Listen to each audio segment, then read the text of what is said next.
So, yan mga ka-hybrid. The second application po namin ng fertilizer dito po sa aming tanim na Longping 908. Ayan mga ka-hybrid. So, ito po ay day 22 na. Ayan. So, maganda na po yung resulta. Ayan. Ito po ang aming tanim na super hybrid rice na Longping 908. Ayan. So, update ko po kayo dito po sa aming in-apply na second application na fertilizer. So i-reveal ko po sa inyo kung ano po yung ginamit namin.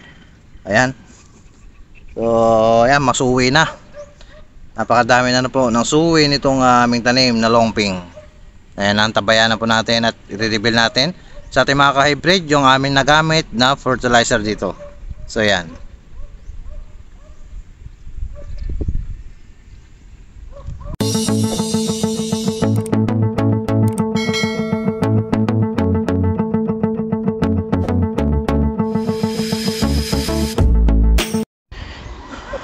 Okay, isang magandang araw po muli mga ka-hybrid at Lakbay Farm Vlog nagbabalik muli sa aking YouTube channel. At kung bago ka lang sa aking YouTube channel, huwag mo kalimutang mag-subscribe. Paki-hit na rin po ang notification bell para lagi kang updated sa mga bagong uploads at mga videos natin. So for today's video mga ka-hybrid, at ayan na, magaling na tayo. Wala na tayong ubo, wala na tayong pamamalat. Ready na tayo makipagbakbakan. Ayan, dito po ay today is day 22 na po ng aming tanim na super hybrid rice na Longping 908. So ayan, as you can see, ang crop standing. Ayan, so hindi pa po tapos yung ayan, pag-apply namin ng abono. Ayan po, at i-reveal natin sa ating mga ka-hybrid yung aming nagamit po na fertilizer dito. So dito sa gawin na to ay di pa tapos. At pansin nyo, tuyo. Ayan po, napansin nyo ay hindi babad yung aming tanim sa tubig. Ayan, so yan po ang isa sa mga sikreto. So wag nyo pong ibababad palagi ang inyong tanim, dahilan para po ay magkaroon ng paninilaw ang mga dahon. So lagi po kayo nagpapatuyo. Ayan, minsan hindi naman sobrang tuyo, yan malambot yan, no? Ayan, yung tama lang na na lambot ng lupa, na parang ganito lang. Yan, parang ganyan, no? Hindi siya ganun ka dami ng tubig para po makapagsuwi na maganda. So katulad nito, asan ba? Ito. Yan. Ito. So isang dalawang tundos lang yan. Pero tingnan mo naman kanyang suwi ay ayan, oh. Yan mga ka-hybrid. Tingnan mo naman ang mga suwi ay napakadami na, kakapal. So plus yung in-apply namin na fish amino acid. So yan ang i-reveal natin ngayon ay fertilizer. So nakagamit po kami rito ng ayun, naglagay po kami rito ng 2 bag ng urea o yung 4600 plus ano po yung 3 bag ng complete triple 14, at sinamahan din po namin ng kalahating bag ng 2400 plus 24S o yung ammonium sulfate. So, maganda na ang development. So, pansin nyo rito, walang tubig. So, tingnan nyo naman pag walang tubig, oh. Mga ilang araw na yan, makaka-recover na yan at gaganda pa. Lalo na yan, no? Napakasuwi. So, yan po yung aming sinide dress, no? Day 22. Yun na naman, di na naman tayo nakapag-update about sa fish amino acid. So, day 20, nag-apply ulit kami rito ng fish amino acid. So, every 10 days yan ang timing pag-spray po ng fish amino acid para po pagdating po ng buting milking stage at maganda po ang kanyang kalalabasan. Ayan. Yan po mga ka-hybrid. So day 22, apply kami ng fertilizer, 2 bag ng urea plus 3 bag ng complete at kalahating bag ng 2400 plus 24S yung ammonium sulfate. At yan na po. Yan, o, kapal. Ba? So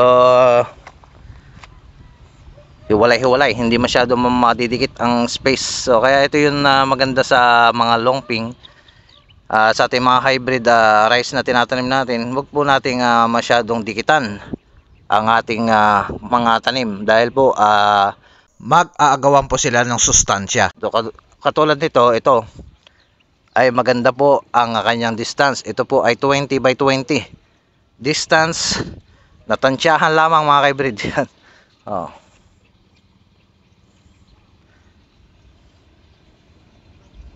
Yan. So wag po masyado madidikit ang ating mga tanim.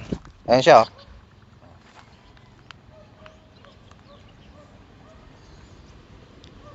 Yan po yung epekto ng treated by Amo Plant fish amino acid. Yan. So hindi kami nag-amo. Ayun, oh. Kita mo naman yung space dito, di mo kitang-kita yung tubig para po sa spacing. Hindi masyadong dikit. Ayun, oh, di ba? Ganda. So hindi kami gumamit ng amo rito dahil nga ay mahal ang amo.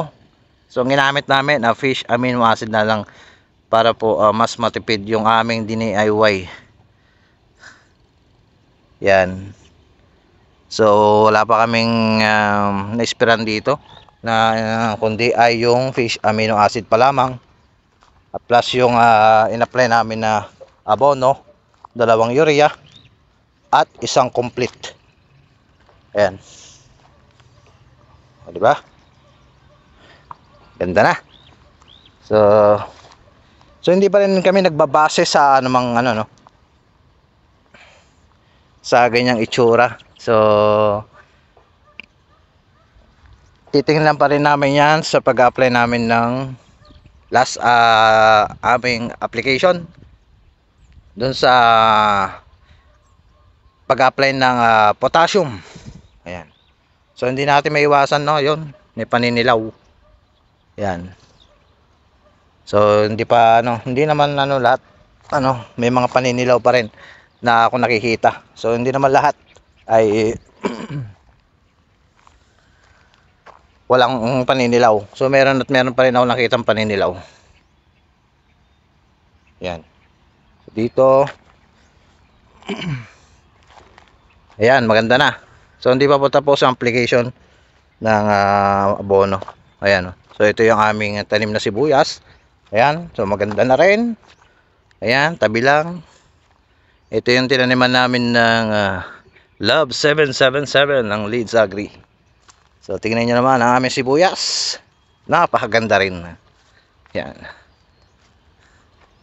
Diba? Oh. Ito naman yung aming tanim na longping.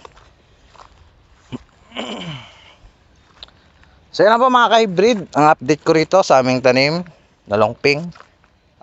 Second application ng fertilizer. So yan, napakaganda na. Ayan. Oh, ganda na. Ganda na puno. Ang kanyang mga tillers. Grabe. So sana maka-jackpot ulit tayo rito. So ilan po mga ka-hybrid, update ko po ulit kayo sa susunod na aking video about sa third application at final top dress. Yan po mga ka-hybrid. Para po sa masaganang pag-aani sa ating mga palayan. Po, mag-iingat po tayo. God bless.